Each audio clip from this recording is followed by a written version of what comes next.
I am Colonel Maria Victoria Juan, the Army Chief Nurse. I've been in the profession for 32 years now. Actually, nung bata ako, natuwa ako dun sa cap nung aking tita. She is one of the few military nurses who died while in action. My tita kasi, very courageous and very talented. Dun ko nalaman na parang maganda mag-military nurse. Masyadong mataas ang tingin ko talaga sa mga sundalo. Ako ay honored na ma-share ko yung kanilang uniform, na mabansagang, uy, sundalo rin siya. Nakita talaga namin ang hirap maging sundalo, ang sakripisyo nila sa field, ang sakripisyo sa pamilya. So bilang gratitude, ang maibibigay lang namin is to pay it forward, na alagaan namin sila. Huwag namin hahayaan na may mamatay sa kanila na ganun-ganun na lang. Kaya every life of a soldier counts to us. Although hindi kami yung frontliner, yun na tinatawag, na nasa front talaga to encounter the enemies.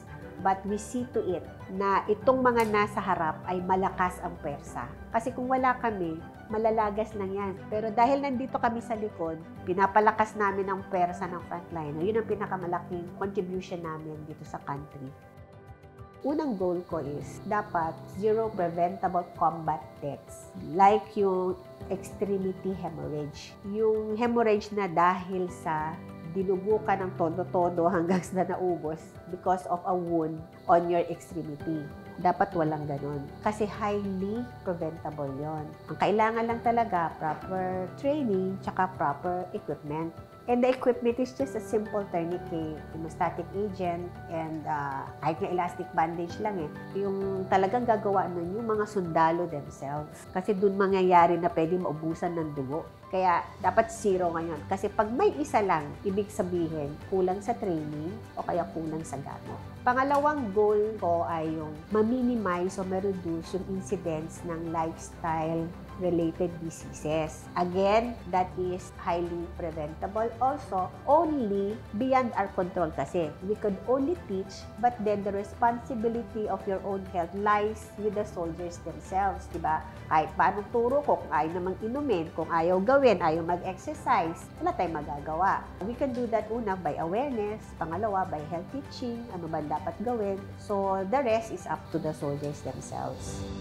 Nakita ko first hand kung paano talaga makaligtas ng buhay ang mga evacuation by air. Dahil minsan, pagtatamaan ng mga sundalo, minsan ito take days kasi ang layo ng pinupuntahan nila. Kung patatagalin natin yun, pahirapan, ang sakit-sakit na nga, tapos ang tagal-tagal pa, kaya kailangan i-air evac. Ang Philippine Air Force, magaling talaga sila and they have achieved so much. Kaya naisip namin na mag-collaborate kami, sa kanila yung platform, yung air assets, sa amin naman yung medical personnel. Malaking bagay talaga pag ang kapwa mo, sundalo, ay marunong magbigay ng first aid sa point of injury. Tapos kailangan ma-evacuate agad. Pagdating sa amin, kahit anong gawin, wala na kang magawa. Kahit napakagaling ng doktor namin, mahirapan na kami i-revive yung pasyente. Kaya doon ko nakita yung kahalagahan ng pre-hospital. Pinakamalaking challenge, iwanan mo ang pamilya niyo pag na-assign ka sa malayo. Ay nangyari sa akin yan. Ang ginawa ko, binalance ko siya. Dahil sa serbisyo, napapakain ko yung anak ko, na bibigyan ko siya ng magandang kinabukasan, katuwang ko yung aking husband. At dahil naman sa pamilya ko, nagkakaroon naman ako ng energy para naman gumanda yung serbisyo ko. So, ginagawa ko, balance lang talaga sila. They complement each other. Ang greatest treasure talaga natin, health, alagaan natin yun. Unahin muna natin ang ating sarili bago ang iba. Kasi una, paano ka makapagbigay, makapagturo, o magkaroon ng energy to teach people or to help people regarding how to be healthy when you yourself is not healthy? Kasi lahat ng pangarap mo sa buhay, lahat kung anumang great achievement mo, wala yun, parang upos pag ikaw nagkasakit ng malala. Ingatan natin ang ating sarili, katawan, at isip.